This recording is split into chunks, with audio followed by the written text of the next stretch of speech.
into Game 7 of the Eastern Conference Finals without two of your all-stars. You're now adding them back and have a young core that had that valuable playoff experience. Well, obviously there's a lot of positives in adding good players. And, you know, as far as looking back and looking ahead, you know, what I'm looking the most forward to is tomorrow. You know, getting a chance to be back on the court, getting after it, making sure that we, you know, rebuild our habits the way that we need to over the next 3 weeks to get ready for, you know, another long year. How did your preparation change this season heading into training camp? As we know, last year a couple big moves were happening late August, kind of probably shifted around a few things. So how has your preparation for what's coming this week changed as opposed to last season? Yeah, I mean, I think, you know, every year you utilize that post-summer league through middle of August time to really crystallize your thoughts on your team and how you're going to go about things, because for the most part your roster is constructed.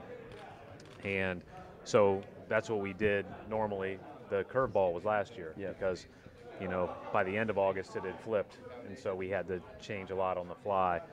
This is obviously, we knew that Gordon and Kyrie were going to come back fully healthy, and so we've had a lot of time to think about it, and you know, we're ready to roll tomorrow. Yeah, I was going to follow up on that.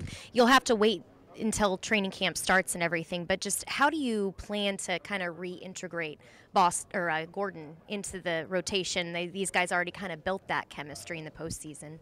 Yeah, and I mean, that's going to be on everybody. You know, it's going to be on us. It's going to be on everybody to make sure that, just like any other time with any other Celtics team, is we all have to play to the best of our ability, and we all have to have teammates that understand what we do well to help bring that out. So Gordon's got to understand that about all of his teammates and help them be the best that they can be, and they need to understand what he brings to the table and help him. But it very much is about helping each other than it is about just trying to reintegrate somebody as an individual person, him or Kyrie.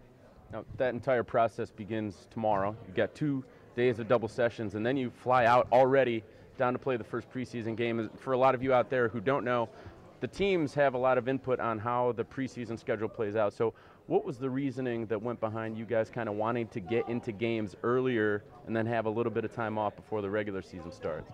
Not all of the people on the teams have that kind of input. All right. So, but you know, I don't mind it. We're breaking down our training camp into 2 10-day sessions. You know, the first 10 days we have 4 games. Last 10 days we have nothing leading into our regular season game. So we'll really do some stuff that is, you know, stuff that will be a big part of our system over the next couple of 10 days or next few games. And then we will, you know, add and tweak a little bit as we head into the regular season. And all of that's going to happen at the new sparkling practice facility. How is that place going to change the way you guys go about your day-to-day business and these guys and you coming to work every day? Well, it's already changed it. I mean, I think obviously it's a place guys don't want to leave. I mean, there's every amenity you could ever want as an athlete. You know, as a coach, from the kitchens to the training facilities to the pools to the sleeping areas to everything else. It's not to mention the gym and the weight room. So it's a special place. We're really lucky to get a chance to go to work there. Have you taken a nap there yet? I have not. I have not. But inevitably, I probably will once we start doing morning shoot-arounds, and then I've got a few hours before the game. Any golfing in there? I know Danny has the little putting green. Danny's the golfer. There's not a lot of golfers in our group. You know, I'm bad enough that I would say I would include myself in the not a golfer. When speaking of golf, I was actually covering the Teeing Up for Kids golf tournament. You were able to speak to the media, and you said one thing that stood out was just looking ahead and Kyrie and Gordon having maybe more of an appreciation for the game when they come back, going through everything that they did. Just explain that a little bit more. Anytime you get something that you love taken away from you, and you have to work really hard to get it back, then I think you just appreciate every moment a little bit more. And these guys have, they both, you know, they're both unbelievable people that aren't necessarily defined by the game, but the game's a big part of who they are because they've invested so much in it. And to have to sit out last year when we were going through the playoffs was hard on both of them. They were great teammates through it all, but there's always that part of you that says, I wish I was out there. And I think that when you have that experience, you're a lot more likely to appreciate even the mundane tasks that are ahead. And, you know, if you don't like that stuff and if you're not willing to work on those things as a player, you're eventually going to get caught anyways. But when you have an even greater appreciation for it, I think that, you know, every drill is a little bit easier to get through. When you look ahead towards training camp in this season, Brad, what would you say makes this particular group of players so special? Well, you know, I think every team is its own entity, even though we've got a lot of guys back. You never know how the team is going to function once we all get out there. But through every experience that we've had with this group is very much a team, is very much a connected group that, you know, very talented, but, you know, make the main thing, and that is, you know, to try to win together. You talk about, you know, trying to carry over a lot of the things you guys did last year, defensively in particular. How do you guys maintain that foundation that you built defensively last year with the majority of the group coming back? Yeah, anytime you have the majority of a group coming back and you have a success in an area, there's a chance that human nature creeps in and you're not as good. And so that'll be our challenge. You know, we'll have to play against the opponents and we'll have to play against human nature. I mean, is that a point of emphasis to you guys when you break camp? Is it last year we did this and it's hard to do that again?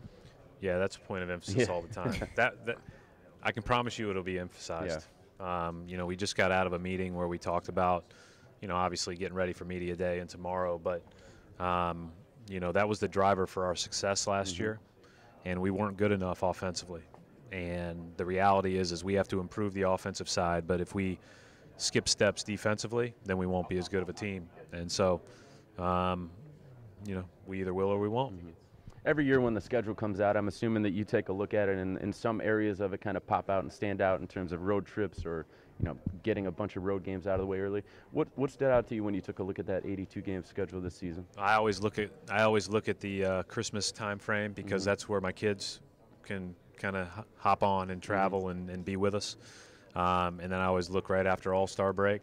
And other than that, I can't tell you much about it. I got to look at it again. I know what our first week looks like tomorrow, and then I'll, you know, once we get to that first week, then I'll know what the second week looks like. But it's so, if you get caught up in like the big part of the schedule, it's just like getting caught up in trying to be a playoff team at the end of the year. There's a lot of steps we can't skip. Brad, before we let you go, we've actually been taking Twitter questions. And for you, those of you out there that want to ask a question, make sure that you tweet us and use the hashtag Celtics Media Day. So the one that we have is from Bill Ramos. What are your expectations for the team this year? Yeah, I want to be better tomorrow than we are today, all year long.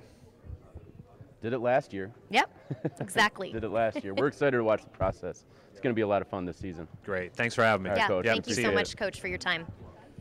All right, well, the season is just around the corner, and individual tickets